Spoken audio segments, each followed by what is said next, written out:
Companies Act, Section 434, Transfer of certain pending proceedings to the National Company Law Tribunal. Section 434 of the Companies Act, 2013 provides the legal framework for transferring pending cases from earlier company law forums to the National Company Law Tribunal, NCLT. This section reflects a major institutional reform in corporate adjudication, ensuring a streamlined and specialized system by shifting jurisdiction from the Company Law Board, CLB, district courts, and high courts to NCLT. The purpose is to centralize company law matters under one expert tribunal for faster and more efficient dispute resolution. 1. Transfer of proceedings from the Company Law Board.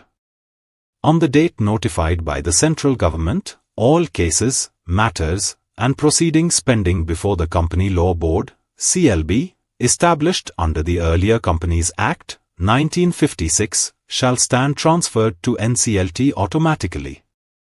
Once transferred, NCLT will continue hearing and disposing of such matters. Decisions will be made in accordance with the Companies Act, 2013. This ensures continuity and smooth transition from one adjudicating authority to another. 2. Right to appeal against past CLB orders. For orders passed by the CLB before the notified transfer date, any aggrieved person may file an appeal to the High Court. Such appeal must be filed within 60 days from the date of receipt of CLB's order. The High Court may extend this time by an additional 60 days, if it is satisfied that the appeal could not be filed earlier due to a sufficient cause. This preserves parties' legal rights and ensures fairness for cases concluded by CLB before its dissolution. 3. Transfer of pending court proceedings. All ongoing proceedings under the Companies Act, 1956, including arbitration matters under the Act, compromises and arrangements, corporate restructuring, winding up cases pending before any district court or high court shall be transferred to the NCLT. The tribunal will continue these proceedings from the current stage, without restarting from the beginning. However, several important exceptions and special rules apply. A. Transfer of winding up proceedings.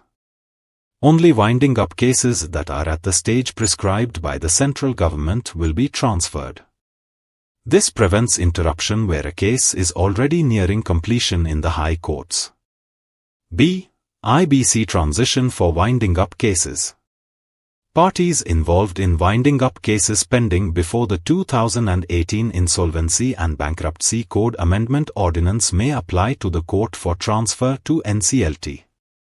Once transferred, such cases will be treated as Corporate Insolvency Resolution Process, CIRP, under IBC, 2016. This aligns the older winding up process with the modern insolvency framework. C. Cases reserved for orders by high courts. Cases, other than winding up, where the High Court has reserved its judgment shall not be transferred to NCLT. Similarly, certain winding up cases not transferred from high courts shall continue under the earlier law, i.e. Companies Act, 1956 and Companies, Court, Rules, 1959. D. Voluntary winding up proceedings. If a voluntary winding up resolution has been advertised before 1 April 2017, but the company is not yet dissolved, then such cases will continue under the old Companies Act, 1956 and relevant court rules, instead of shifting to NCLT. This avoids procedural disruptions during transitional phases. 4. Central government rulemaking power. To ensure efficient and organized transfer of cases, the central government may frame rules consistent with the Act to facilitate clear timelines, proper coordination between courts and the tribunal, avoidance of confusion during case transfers. These rules are essential for smooth administrative transition. 5. Significance and impact of Section 434. This transition clause plays a transformative role in Indian corporate law by consolidating jurisdiction under a single specialized tribunal, reducing delays caused by scattered litigation, ensuring expertise-driven adjudication, harmonizing the shift from the old Companies Act and CLB to NCLT and IBC mechanisms, enhancing investor confidence through a modern, unified dispute resolution system. It marks the complete migration of corporate adjudication from conventional courts to a dedicated tribunal ecosystem. For more details, contact us.